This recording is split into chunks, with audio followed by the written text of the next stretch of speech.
guys, this is Andrew with High Level Reviews, and today I'd like to take a look at Secret of Evermore. The game was developed and published by Square and released in North America in October of 1995 on the Super Nintendo. It did see a European and Australian release, but was never brought to Japan, despite there originally being a plan to do so. It is the only game developed by Square in North America, and the team was comprised of mostly newcomers to the video game industry. They operated largely without the help or direction of the higher-ups in Square. They were literally and figuratively isolated from the majority of the company. Though many of the game's creators often praised the trust Square had in them and their process.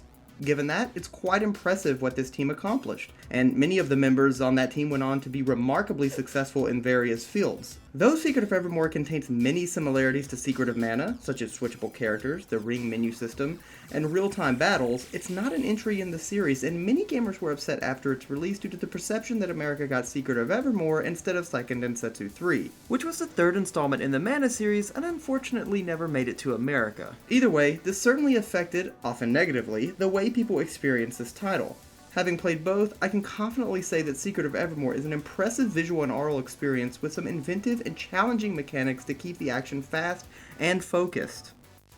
The game starts with the main character, you elect a name for the boy and the dog, exiting a movie theater in his hometown Podunk. His dog spots a stray cat and gives chase until he reaches an ominous and apparently abandoned mansion. He pursues him inside, and after the dog chews on some wires, as dogs tend to do, they are both transported to Evermore. A butler greets them both and locks them in a room with some malicious robots, and the pair has to escape in a shuttle pod. Not exactly a warm welcome. The boy crash lands in a jungle and finds a feral wolf. After a brief test, he determines that the wolf is actually his dog. The two then set out to determine where they are, how they got there, and how on Earth they will return. Each location corresponds to a specific Podunk citizen's vision of a utopia. Strange utopias, to say the least. There are 4 very distinct locations in the game, all with a unique architectural look and, despite some occasional palette swapping, diverse inhabitants and fiends. The dog's look even changes depending on the location. The settings range from forests to pyramids to castles to sewers and even a space station. Though there are some twists and interesting revelations, the story is told to the player in text dumps after certain bosses and major character introductions, and these are sparse and rarely seem to carry much weight due to the often playful tone of the game and the heavy focus on gameplay. Admittedly, this is not a bad thing due to how fun it is to navigate around the beautiful backdrops in Evermore. A more intrusive narrative would have significantly deterred from the fun and flow of the game. The player is usually told a bit of information about the world, or some artifacts are referenced and a hidden area hinted at, and then you are pushed right back into the fast-paced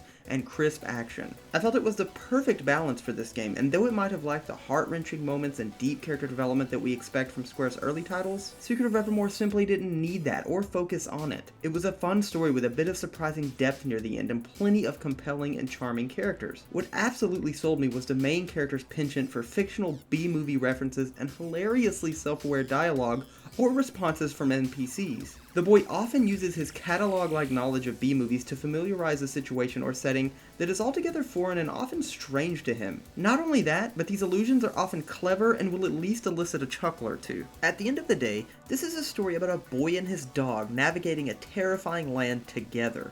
What's to dislike about that? The game primarily has you controlling the boy, or dog. If you hit select you can rotate between the two, from an aerial perspective. Battles take place in real time and place emphasis on careful strikes rather than button mashing. You have an action bar that depletes entirely when you attack or run, and your normal attacks will not be full strength until the bar reaches 100%. In fact, anything less than 100% is significantly worse and renders any attack in that state essentially irrelevant. Though there are some exceptions, such as odd hitboxes, Secret of Evermore did a great job of rewarding players for properly approaching enemies and recognizing patterns in order to take advantage of them. If you get punished, the missteps are usually clear to the player, and it's rarely due to some frustrating mechanic meant to artificially enhance the difficulty. The encounters reward patience and careful approaches, not recklessness. This rule holds true whether you play as the dog, who is a little slower and less agile but generally hits harder, or the boy. There are many different types of weapons, and they all level up as you defeat enemies with them and become stronger and gain special effects as well. I stuck close to the spear because you could hurl it across the screen and deal massive amounts of damage, and since I'm bad at action RPGs, this made it a lot easier for me. Alchemy was yet another unique and sometimes polarizing part of the game. There aren't magic points or mana. Instead, you gain spells by acquiring the formula from alchemists located throughout Evermore. Some of the more powerful spells are very hard to locate due to the practitioners preferring very odd hiding spots. Though there are dozens of spells, you can only equip 9 of them, and this is where it gets contentious. You must have the necessary ingredients for each use.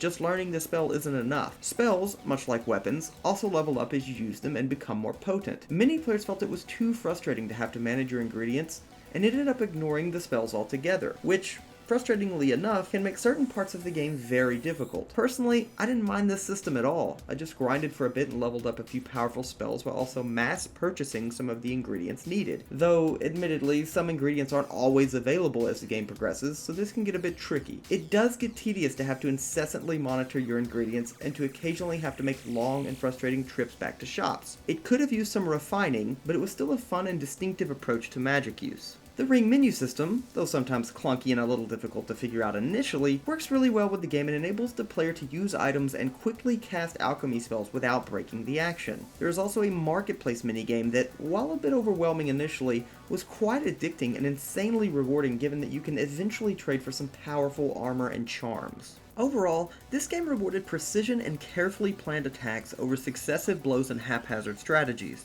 The only alternative to this is to grind certain spells to higher levels and spam them on enemies, but since enemies automatically respawn when you change screens, you'll inevitably run out of ingredients in a hurry and place yourself in a precarious position. Though it is a plus that your dog often sniffs out ingredients, and this definitely helps cut down on the cost of purchasing them. It's a well-crafted system and I loved every second of it. Though less vibrant and colorful than other Square titles of that era, Evermore still had some impressively detailed settings. I was quite shocked by not only the diversity of architecture and locales, but also the monster and character design. The bosses are jaw-dropping, terrifying, and often grotesque. Each spell has a different and satisfying look, and the character animations look wonderful. It has been said that if Tim Burton had made a video game, this would be the artistic style he'd select, and I can't say I disagree. The sound in Secret of Evermore is a bit of a mixed bag. This was Jeremy Soule's first project, and yes, this is the same Jeremy Soule that is best known for his work on Elder Scrolls and Guild Wars and has a ton of awards for his later work. He was hired right out of high school by Square and began work immediately on Secret of Evermore. While the tracks are beautifully composed and, in general, the composition is a bit underrated, he had to utilize a lot of ambient noise, such as waves, animal noises, and wind, and tone down his original vision due to the musical program's limitations. He even described it as containing mostly low-key music. Either way, I still enjoyed the music and superb sound effects in this game.